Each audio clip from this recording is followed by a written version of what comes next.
د سورة تغابن یو ډیر مبارک عمل وظیفه مې درله راوړې ده محترمو. دا ډیر مبارک سورت دی او د سورة تغابن ډیر زیات فضایل مفسرین حضرات بیانوي. مفسرین حضرات فرمایي چې سورة تغابن دا د نزول په اعتبار سره 108 نمبر سورت مبارکه ده او د تدوین په اعتبار سره 64 نمبر سورت ده. تغابن ویل کېږي نقصان او خسارې ته یا د نقصان او د خسارې ورځ. مفسرین حضرات فرمایي وای دا هغه ورځ ده چې کافران به افسوس کوي، ارمان کوي، منافقان به افسوس کوي، ارمان به کوي کاش منګ ایمان راوړی وی. بعضې مسلمانانو به هم افسوس کوي چې کاش منګ نیکي نور هم ډېره کړې وی چې زیات نعمتونه د رب کائنات زمونږ له په انعام او تحفه کې راکړی وی. نو سورة تغابن دا د دومره مبارکه صورت دی، دومره د فضیلت نه ډک صورت دی چې د انسان د زندګۍ تمام مشکلات او حل په دې صورت کې الله رب العالمین ښودی دی. د دې علما شپږ فایدې بیانوي. علما حضرات فرمایي یو انسان د هغه و چې زما تنخواه ده خو په تنخواه کې برکت نشته دی. نو مفسرین د هغوی لپاره عمل هی چې روزانه 3 مرتبه 3 پیرې د سورة تغابن تلاوت کوه. ستا په تنخواه کې به دومره خیر او برکت الله تعالی واچي چې میاشت به ختمه شي لیکن ستا تنخواه به لا ختمه نشي.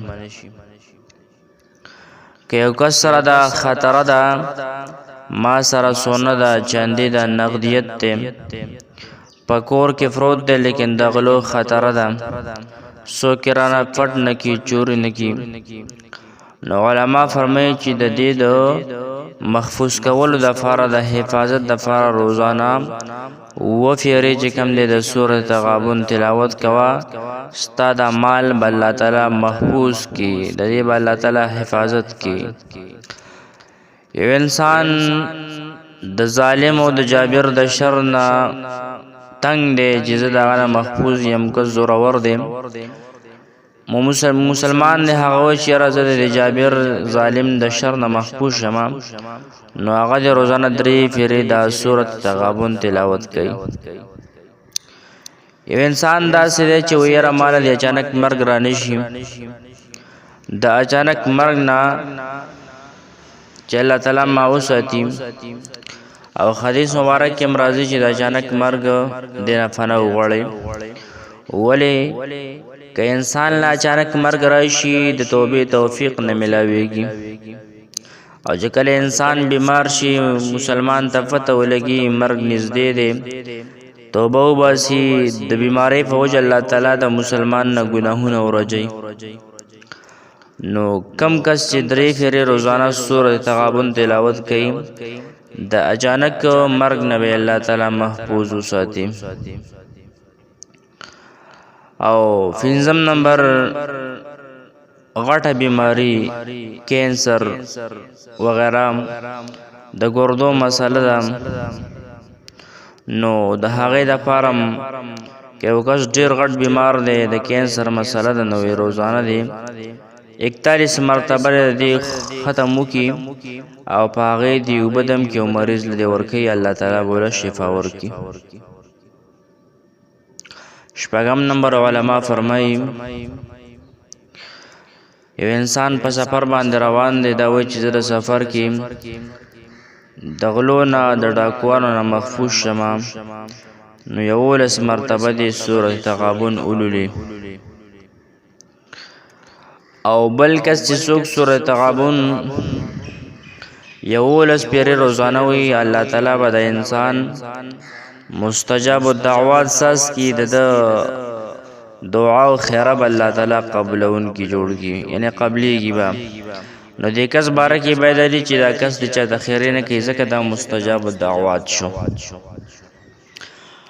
او اخیری فائدہ علما فرمای ډیره زیاته د مسلمانانو د ضرورت موافق یو مسلمان ته د کور ضرورت ته کور نشته دی پردي کوټه کې ناست دی نو د خپل کور د حاصلولو دپاره د سور د تغابن دا ډیر مبارک عمل دی دا تاسو چې کوم دی علما فرمایي چې 41 مرتبه د سوره تغابن تلاوت کا ختم کا د کور دعا وکړه الله تعالی بدرله د کور بندوبست وکړي که انسان وایي زما په مال او په دولت نشته راسه ډیر دي شي برکت دی پکې راشي نو روزانه سوره تغابن 3 کرتا وایا محترم ډیر زیات فضایل علما بیانې مفسرین حضرات نو څومره خلکو ته ضرورت دی مشکلات دی په دې باندې عمل وکړي الله تعالی به ستاسو په دې ژوندۍ کې دومره خوشحالي او خیر راوړي تاسو به خیرانه یې چې الله تعالی په خپل کلام کې